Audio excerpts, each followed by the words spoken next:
Today we discuss about the topic concept of demand. Today we understand about the topic meaning of demand. Ordinary, the term desire and demand are same meaning, but in economics, demand has a distinct meaning, have a different meaning. Ordinary we say that demand and desire are same, but in economics, desire and demand have a different meaning. Example, you desire to have a LED TV, but you do not have enough money to buy it. Then this desire will remain just a wishful thinking. अगर example ये है कि अगर आपके पास आप ये सोच रहे हैं कि आपके पास एलईडी टीवी हो, चाहे आपके पास कार हो, तो ये डिमांड, लेकिन आपके पास एनफ मनी नहीं है, तो ये डिमांड नहीं हो सकता. एग्जाम्पल क्या है? You desire to have a LED TV but you do not have enough money to buy it, then this desire will remain just a wishful thinking. जो आप विश करते हैं कि आप कहते हैं ना कि मेरे पास कार होगा, मेरे पास एलईडी टीवी होगा, डिमांड ये तभी होगा जब आपके पास एनफ मनी होगा. Okay, it will not be called demand when you have desire to buy a LED TV, but you do not have enough money, then it will not be called demand.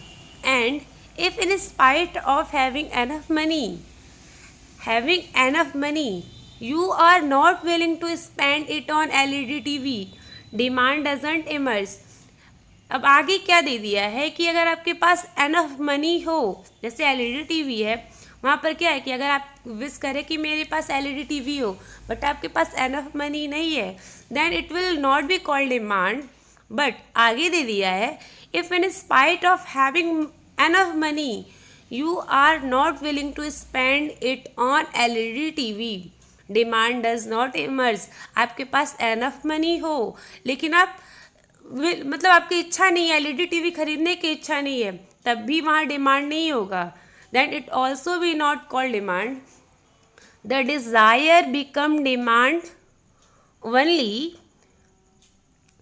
The desire become demand only when you are ready to spend money to buy LED TV.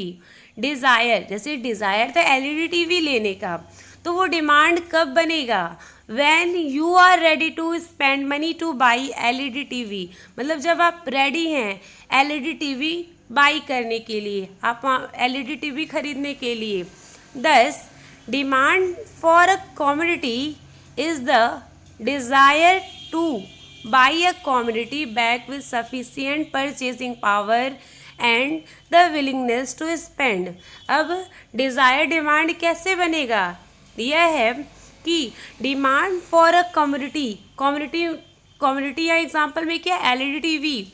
Demand for a community is the desire to buy a community backed with sufficient purchasing power and the willingness to spend in it.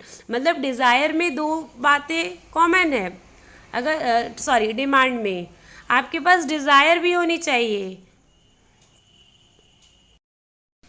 And second है willingness to spend.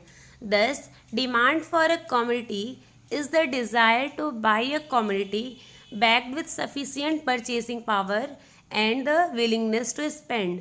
Desire भी होनी चाहिए and willingness to spend भी होनी चाहिए. अब हम आगे डिस्कस करेंगे डेफिनेशन ऑफ डिमांड के बारे में. ये definition according to J S. Mill है. According to professor J S. Mill, इन्होंने डिफाइन किया है, demand is the amount of a thing. Demand is the amount of a thing. LED TV का एग्जाम्पल लिए थे. Amount of a thing which a person is willing to buy at a given price. तो यहाँ पर दोनों बातें common है कि अगर हमें एलईडी टीवी, यहाँ थिंग है, थिंग का मीन्स एलईडी टीवी या कार, अगर हमें खरीदना है, डिमांड ये तब कहलाएगा जब किसी पर्सन के पास विल भी होगा, मतलब इच्छा भी होगी, डिज़ायर भी होगी, to buy a given price, और परचेसिंग पावर भी होनी चाहिए. दस ये जो डेफिनेशन है जे.एस. स्मिल का है. J S. Mill. Demand is the amount of a thing which a person is willing to buy at a given price. Demand is the amount of a thing which a person is willing to buy at a given price. अब आगे discuss करेंगे law of demand के बारे में. Thank you.